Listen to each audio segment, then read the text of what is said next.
Case plus auto LPG 48.78 per kilo அப்படி தான் நினைக்கிறேன்.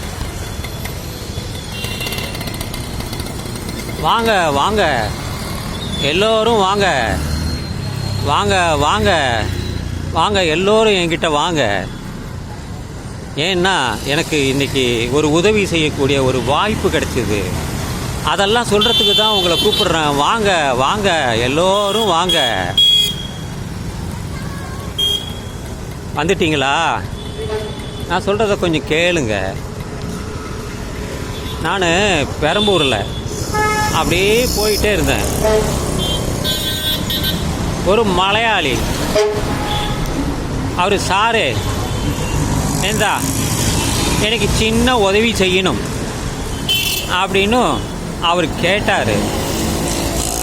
எனக்கு மலையாளம் அறியும், குறைச்ச அறியும். എന്ത് പറ്റി?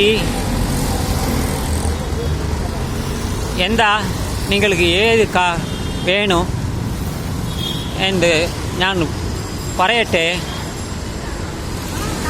ஏது வேணும் പറയട്ടെ அப்படின்னு அவர்கிட்ட கேட்டேன். அவர் முதல்ல சாரே ஒரு 10 ரூபா எனக்கு தந்தா மதி அப்படின்னாரு. என்கிட்ட சில்லறை இல்லை, சுத்தமாகவே சில்லறை இல்லை, 100 ரூபா தான் இருக்குது அப்படின்னு. அவர் கொஞ்சம் தயங்கிக்கிட்டே இருந்தார். சரி அவர்கிட்ட சொன்னேன், எனக்கு மலையாளம் தெரியும், நான் கேரளாவில் பல இடமெல்லாம் போயிட்டு வந்திருக்கேன், அதனால் எனக்கு மலையாளம் ஓரளவுக்கு தெரியும், யார் பேசினாலும் புரிஞ்சிக்க முடியும் அப்படின்னு எனக்கு தெரிஞ்ச மலையாளத்தில் அவர்கிட்ட சொன்னேன். சரி நான் நீங்களுக்கு நான் உதவி செய்கிறான், அதனால் அந்த 100 ரூபாய்க்கு சேஞ்ச் பண்ணி நான் உங்களுக்கு தரேன் அப்படின்னு சொன்னேன். போய் 2 இடத்துல கேட்டேன், அவங்கள்ட்ட சேஞ்ச் இல்லை.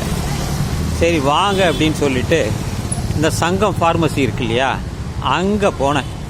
சர்ச்சுக்கு எய்த்தாப்பில் அங்கே போனோடனே ரிக்வஸ்ட் பண்ணேன், ஒருத்தருக்கு ஹெல்ப் பண்ணணும், அதனால் சேஞ்ச் கொடுங்க அப்படின்னு கேட்டேன். அவங்க உடனே 100 ரூபாய்க்கு சேஞ்ச் பண்ணி கொடுத்தாங்க. முதல்ல அவர் 10 ரூபா தான் கேட்டார். அப்புறமா 20 ரூபா, நான் இட்லி சாப்பிட்ணுன்னாரு. வாங்க இட்லி வாங்கி தரேன் அப்படின்னேன். நான் கேஷ் தரமாட்டேன் அப்படின்னேன். சாரி நான் போகணும், எனக்கு இந்த உதவி நீங்கள் செய்யணும் அப்படின்னு அவர் கேட்டார். அப்படின்னு சொல்லி அவர்கிட்ட ஒரு 20 ரூபா கொடுத்துட்டு வந்துட்டேன்.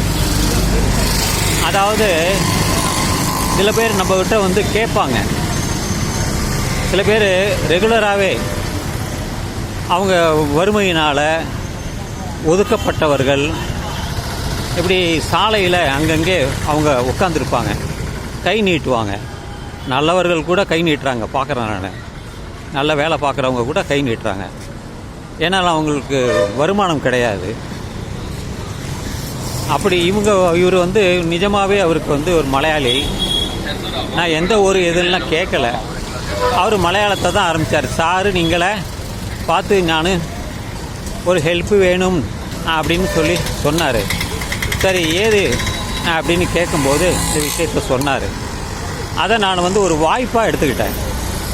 யார் நம்மை நாடி உதவி கேட்கிறார்களோ அவருக்கு நமக்கு கிடைத்த வாய்ப்பு, a possibility, a mode of helping, a necessity என்று புரிஞ்சுக்கிட்டேன். ஸோ உடனே அவருக்கு சேஞ்ச் பண்ணி அவர்கிட்ட 20 ரூபா கொடுத்தேன். நிறையா கேட்டிருக்கலாம், 50 ரூபா கொடுங்க, 100 ரூபா கொடுங்க, 200 ரூபா கொடுங்கன்னு கூட கேட்டிருக்கலாம். ஆனால் அவர் அதை கேட்கல. வெறும் 10 ரூபாயில் தான் ஆரம்பித்தார். ஒரு 20 ரூபா கொடுத்தா வேணும்னாரு, இட்லி வேணும்னாரு. எங்கேயோ பஸ்ஸில் போகணும் போல இருக்குது, இல்லை எல்லார்கிட்டையும் கேட்பாங்கன்னு பார்த்தா அப்படி இல்லை அவர். சரி அப்படின்னு சொல்லிட்டு கொடுத்துட்டு வந்துட்டேன். இதை ஏன் நான் பதிவு செய்கிறேன் என்றால், இதெல்லாம் நமக்கு கிடைக்கக்கூடிய வாய்ப்பு, மற்றவர்களுக்கு உதவி செய்யக்கூடிய ஒரு வாய்ப்பு. அந்த வாய்ப்பை பயன்படுத்தினால் நாம் ஒன்றும் குறைஞ்சி போயிடவில்லை, பெருசாக நமக்கு இழக்கவும் இல்லை. ஏதோ ஒரு வாய்ப்பு, உதவி செய்யக்கூடிய ஒரு வாய்ப்பு, தேடி வரக்கூடிய வாய்ப்பு. நம்மளை தேடி வராங்க. அப்போ அவங்களுக்கு நம்ம உதவி செய்யலைன்னா இப்போ என்ன அதில் அர்த்தம் இருக்குது, என்ன அதில் பொருள் இருக்குது? பொருள் இல்லார்க்கு இவ்வுலகம் இல்லை, அருள் இல்லார்க்கு அவ்வுலகம் இல்லை என்று வள்ளுவர் சொன்னார். பொருள் இருக்கிறது, குறைவாகத்தான் கேட்கிறார்கள். கொடுக்கலாமே, என்ன குறைந்து விட போகிறது? 10 கொடுத்தால் 200 ரூபா கிடைக்கும். அப்படி எல்லாரும் சொல்லுவாங்க. கொடுத்து வாழ்வது நல்லது. கொடுப்பவன் கெடுப்பதில்லை, கெடுவதும் இல்லை. ஆதலினால் இந்த வாய்ப்பை பயன்படுத்தி கொண்டு நான் காணொளி செய்வதால் அதை காணொளியாக செய்து எல்லோருக்கும் தெரிவிக்கிறேன். உங்களுக்கும் இப்படி வாய்ப்பு வாழ்க்கையில் அடிக்கடி வரும், நினைக்கும் கூட வரும். உங்களுக்கு முடிந்தால், உங்களுக்கு அந்த தகுதி இருந்தால் நீங்கள் மற்றவர்களுக்கு உதவலாம். ஒருவருக்கு உதவும் பொழுது மற்றொருவர் உங்களுக்கு தெரியாமலே உதவி செய்ய முன் வருவார்கள். இதுதான் நான் வாழ்க்கையில் தெரிந்து கொண்ட ஒரு உண்மை. உண்மை எப்பொழுதுமே மாறாதது. யாருக்கு உதவி செய்கிறோமோ வேறு ஒருவர் நமக்கு உதவி செய்வார். அதுதான் நான் அறிந்து கொண்ட உண்மை. அதை நான் உங்களுக்கு சொல்கிறேன். இது பேப்பர் மில் சாலை, இது அகரம் சந்திப்பு. எனவே உங்களுக்கு வாய்ப்பு கிடைத்தால் நீங்களும் உதவலாம். உங்களுக்கு பொருள் இருக்க வேண்டும், பொருள் இல்லாதவரால் முடியாது. பொருள் இல்லாதவர்களால் முடியாது. என்னால் முடிந்தது சிறிய தொகை, அதனால்தான்.